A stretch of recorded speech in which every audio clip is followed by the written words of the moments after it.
Et salut YouTube, c'est Tom, j'espère que vous allez bien. Alors, si vous streamez sur console et que vous streamez sur Twitch, vous avez la possibilité d'ajouter des alertes pour les nouveaux followers, les abonnés, les cheers, les hosts, etc. Alors, ça permet d'upgrader un petit peu votre stream, on avait déjà vu la manœuvre dans une vidéo précédente. En fait, il faut simplement installer une extension sur Twitch, mais il se trouve que l'extension en question a changé, elle a évolué, elle est un petit peu plus complète aussi. Et donc du coup, on va en profiter pour revoir ensemble la marche à suivre pour installer et configurer tout ça.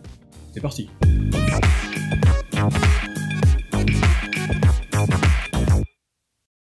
Alors avant d'entrer dans le vif du sujet, je vous rappelle que vous pouvez toujours laisser un petit pouce bleu, vous abonner à la chaîne, éventuellement activer la cloche pour soutenir cette chaîne. Et en fin de vidéo, j'ajouterai aussi une FAQ, puisqu'il y a pas mal de questions qui revenaient sur l'ancienne vidéo. Donc voilà, comme ça on va faire un truc vraiment très complet et il y aura des réponses à vos questions les plus fréquentes. Alors, pour mettre en place les alertes sur votre live Twitch, connectez-vous à votre compte Twitch, allez dans le tableau de bord de créateur, dans le menu de gauche, cliquez sur Extensions. Ensuite, vous allez pouvoir chercher l'extension en tapant Alert en anglais, donc sans E à la fin. Repérez l'extension FreeStream Alerts et cliquez sur Installer.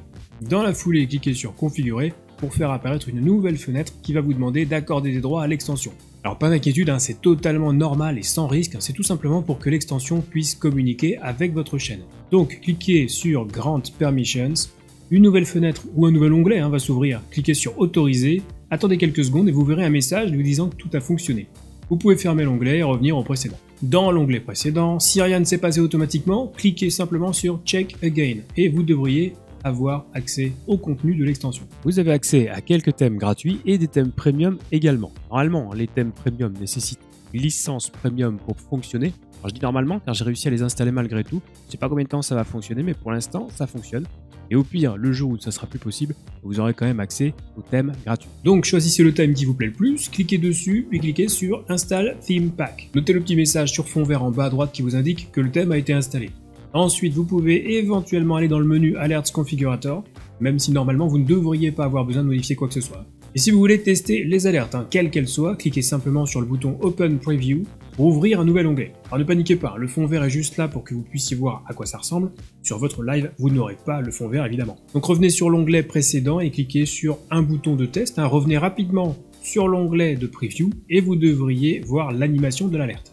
Alors attention, suite à la dernière mise à jour de l'extension qui a eu lieu quelques heures après le montage de cette vidéo, il n'est désormais plus possible d'accéder aux réglages par défaut des alertes ni aux options avancées des variations d'alerte. Vous verrez un message vous demandant d'acquérir une licence premium, alors ce qui n'est pas obligatoire car vous pouvez tout à fait utiliser l'extension avec un thème gratuit et sans rien modifier. Et pour ceux que ça intéresse, c'est qu'ils prendront une licence premium. Déjà, je vous rappelle qu'il y a un lien affilié dans la description de la vidéo et surtout, je vais vous montrer comment modifier 2-3 choses sympas. Alors, vous pouvez tester toutes les alertes si ça vous amuse. Vous pourrez noter au passage que certains éléments du texte de l'alerte sont dans une couleur différente. Ici, le pseudo du nouveau follower par exemple. Si vous voulez modifier ça, revenez sur l'onglet de configuration et dans la colonne Alerts Variations, cliquez sur Défaut. Là, vous aurez quelques options que vous pourrez modifier. Alors, je vous conseille de ne pas trop y toucher parce que de base, les alertes sont plutôt bien calibrées. Mais pour modifier la couleur des pseudos, par exemple, descendez simplement jusqu'à la ligne Font Highlight Color et là, vous pourrez choisir une couleur perso. Dans cet exemple, je veux du jaune, donc je sélectionne la couleur, je remonte jusqu'en haut et je clique sur Save Changes pour enregistrer les modifications. Alors pour tester à nouveau, l'extension peut bugger chez certains, donc il faut recliquer sur Open Preview pour ouvrir un nouvel onglet de test, sinon il est possible que vous ne puissiez pas voir les changements. Bref, revenez sur la config, cliquez sur le bouton de test de follow, basculez sur l'onglet Preview et vous voyez que les changements ont bien été pris en compte. Alors pour information, pour chaque type d'alerte, vous pouvez effectuer des modifications simples, comme modifier le texte qui est à la base en anglais. Vous pouvez aussi ajouter un sous-titre, c'est pas obligatoire. Et pour vérifier que les modifications ont bien été prises en compte, n'oubliez pas de sauvegarder tout en haut et d'ouvrir un nouvel onglet de Preview. Là, si vous testez à nouveau l'alerte, vous devriez voir les changements. Il existe aussi des modifications avancées. Par exemple, si vous voulez réduire la durée de l'alerte de follow, cliquez sur Override et Advanced Settings. Descendez tout en bas et ajustez la durée de l'alerte avec le curseur, par exemple sur 5 secondes. Vous remontez, vous sauvegardez, vous ouvrez un nouvel onglet de Preview, lancez le test de l'alerte et vous verrez que l'alerte dure désormais seulement 5 secondes. Une fois que tout est configuré, dernière chose cruciale à faire, fermez la fenêtre de configuration de l'extension et dans le menu Mes extensions dans votre compte Twitch, n'oubliez pas de l'activer en cliquant simplement sur Activer puis Activer Overlay 1 et c'est terminé. Bon, donc on a tout couvert, donc maintenant on va passer aux questions les plus fréquentes avec la FAQ. Première question, peut-on configurer l'extension depuis l'application mobile sur un téléphone? Et la réponse est non. D'une façon générale, on ne peut rien configurer sur l'application mobile, elle est très mal fichue, donc il va falloir, au moins pour la configuration initiale de cette extension, passer par un PC. Deuxième question, peut-on ajouter des sons sur les alertes? Et la réponse est non, malheureusement. La fonctionnalité avait été ajoutée par les développeurs pendant quelques jours, puis finalement elle a été supprimée par les développeurs puisque d'après eux c'était trop compliqué vis-à-vis des conditions d'utilisation de Twitch, donc non, il n'y aura pas de son possible avec les alertes.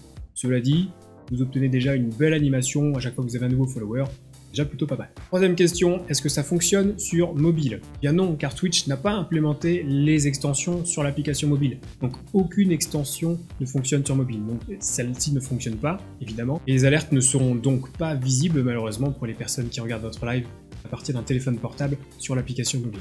Quatrième question, je ne vois pas les alertes, ça marche pas. Bon, c'est pas vraiment une question, mais si, ça fonctionne. Si vous ne voyez pas les alertes, c'est que vous ne regardez pas le live via un PC et un navigateur internet, Chrome ou Firefox. Au pire, essayez de désactiver votre bloqueur de pub, ça peut éventuellement venir de là, mais ça fonctionne, ça a été testé plein de fois, donc ça fonctionne.